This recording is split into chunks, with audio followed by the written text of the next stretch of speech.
तर विलास घुले हत्या प्रकरणाला 2 महिने उलटलेत, मात्र न्यायासाठी घुले कुटुंबियांची लढाई अजूनही सुरूच आहे। सौरव सोनवणेला अटक करावी या मागणीसाठी घुले कुटुंबियांचं गेल्या 18 दिवसांपासून जिल्हाधिकारी कार्यालयासमोर उपोषण सुरू आहे। मात्र या आंदोलनात सर्वाधिक काळीज पेटून टाकणारा क्षण आला तो विलास घुले यांच्या पत्नीने विषारी द्रव्य प्राशन करून आत्महत्येचा प्रयत्न केल्यानंतर उपचार घेऊन पुन्हा उपोषणस्थळी दाखल होत त्यांनी सरकारला थेट सवाल केला। त्यांच्याशी बातचीत केली आमचे प्रतिनिधी आकाश सावंत यांनी। पूर्वी माझ्यासोबत घुले कुटुंब आहे, विलास घुले यांच्या पत्नी देखील माझ्यासोबत आहेत। आपण त्यांच्याकडून जाणून घेऊयात काय नेमकी त्यांची मागणी आहे। काय सांगा, काय मागणी? आरोपी अटक व्हावी। गेल्या तुम्ही देखील उपोषणात सहभागी झाला होता, तुम्हीही उपोषण करत होतात, मात्र गेल्या काही दिवशी तुम्ही देखील एक विषारी द्रव्य प्राशन करून आत्महत्या करण्याचा प्रयत्न केला होता। आता तुम्ही आंदोलन ठिकाणी आलात, काय बघताय? मी विषप्राशन का केलेलं, कारण का आम्हाला न्याय देण्याच्या भूमीतून कुणाची भावनाच दिसायला ना, आणि माझा नवरा गेला, मला एकतर आधार नाही कोणाचा। मग मला एकच पर्याय ना, मी जीव घेतला म्हणजे माझा पण सरकारनं जरा काही।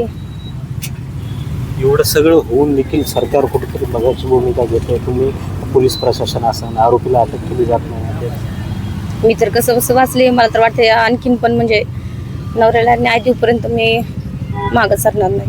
भाऊ, गेल्या 17 दिवसापासून तुम्ही उपोषण करतायत, तर प्रशासन तुमच्याकडे मागणीसाठी काही मदतीसाठी काही घेऊन आलंय का, बोलण्यासाठी?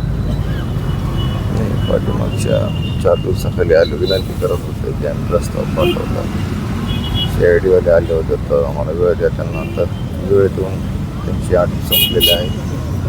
आता तात्काळ SIT नंतर CIDचं पथक देखील या उपोषणस्थळी दाखल झालं होतं, त्यांनी देखील तुमची विचारपूस केली होती। काय नेमकं CID पथकासोबत तुमचं बोलणं झालं?